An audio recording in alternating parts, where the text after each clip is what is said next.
Sports journalists and editors have often mined a rich vein of headlines and copy thanks to athletics. Their reports reflecting the sport's triumphs and scandals in equal measure. Lately, Jamaican Superman Usain Bolt has provided the media folk with an overflowing pot for superlatives and praise. However, breaking his own sprint world records at last year's World Championships was possibly not the biggest story from Berlin. Caster Semenya turned in the most dominant performance of the competition, finishing 2.5 seconds ahead of her rivals in the women's 800 metres.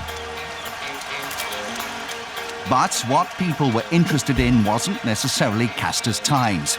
In the build-up to the race, the IAAF, athletics governing body, announced that they would be conducting gender tests on the South African. Journalist Ramatsi Moholowa covered the events in Berlin. Initially, the reaction was not that bad up until she basically won the tournament. That's when stories started coming up, especially from Australia, where people were saying, no, Caster is not a woman, Caster is a man. Caster Semenya's private and sporting lives exploded in a media frenzy. The story made headlines around the world, many unsavoury and intrusive, with a number of Australian newspapers claiming that she was a hermaphrodite, with external female and internal male sex organs.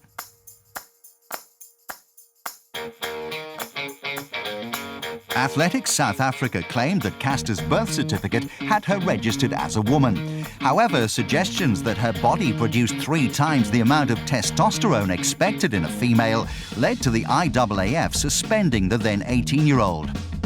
The world champion went into hiding, and the story made even bigger headlines, becoming one of the most talked about topics of the year. I think basically it was handled very unfairly. She's seemed to me just to be some innocent bystander, and all this media attention, she didn't really deserve it. I think she was treated quite badly, actually. They really embarrassed her, and I just think they could have done it in a better way. To me, she's not a woman. She has got more testosterone to me than a woman has. She has an unfair advantage over all the other female athletes. That's my opinion. Caster Semenya was treated badly. This is unacceptable what they did to her. I don't think that it was fair to be asking persons who you are. I think Caster Semenya is a good person, so they don't have to ask him who he is or she is. Transworld Sport travelled to South Africa recently to meet up with Caster to see if we could report her side of the story. The first day we were due to meet the reigning women's 800-metre world champion, she didn't show up for training. Meanwhile, her coach was clear about what they would and wouldn't talk about. Her gender was strictly off the agenda. You know, we have sit down and then we talk about these things, and then we said we don't talk about the past because we look forward now. I won't comment anything about the gender. When Caster did show up on the second day, the 19-year-old was understandably apprehensive about speaking to the media, but spared us a few moments to talk about coping with the maelstrom her life became post-Berlin. You know, for my side, I'm used to the hard times, you know. Yeah, I can say I'm a hard worker, but when it comes to the stupid things like this ones, you know, it makes me a tough person, you know. It makes me to be difficult. It helps me a lot because, you know, as a young girl, you know, when I grow up, you know, I can't have problems in my family. I had, you know, a rough time, you know, in the last 13 months. So, you know, I can't forget what has happened, but yeah, I'm just going to try to live. Born and raised in the rural province of Limpopo, Caster Semenya became the first black South African woman to win gold at the Athletics World Championships, following her triumph in the German capital. When she returned home, ASA and the South African government vehemently defended her over the allegations, even lodging a complaint with the United Nations High Commission on Human Rights, accusing the IAAF of racism and sexism. But it soon became apparent that the head of Athletics South Africa, Leonard Schwenny, had conducted his own gender tests on Semenya after she broke the 800-metre junior African record in the weeks leading up to Berlin. Rod Knight is a leading sports journalist. Caster Semenya was tested, gender tested, before she went to Berlin for the World Championships. but it was kept secret and under wraps. And she was told she had to get a medal. She went ahead and she won gold. And that is what gave, supposedly, Leonard Schwenny enough ammunition to say, no matter what I've done in the past, this is the results. Schwenny had lied to Semenya about the purposes of the gender tests and had ignored requests from ASA doctors to withdraw her from the World Championships over concerns about the confidentiality of her medical records. Schwenny had to admit he'd covered up the results. I felt that at that time I was acting in the best interest of Caster Semenya as a person.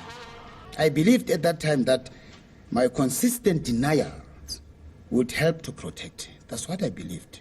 I've, however, realized that it was an error of judgment and that I could have been more forthcoming with this information, even if it was difficult.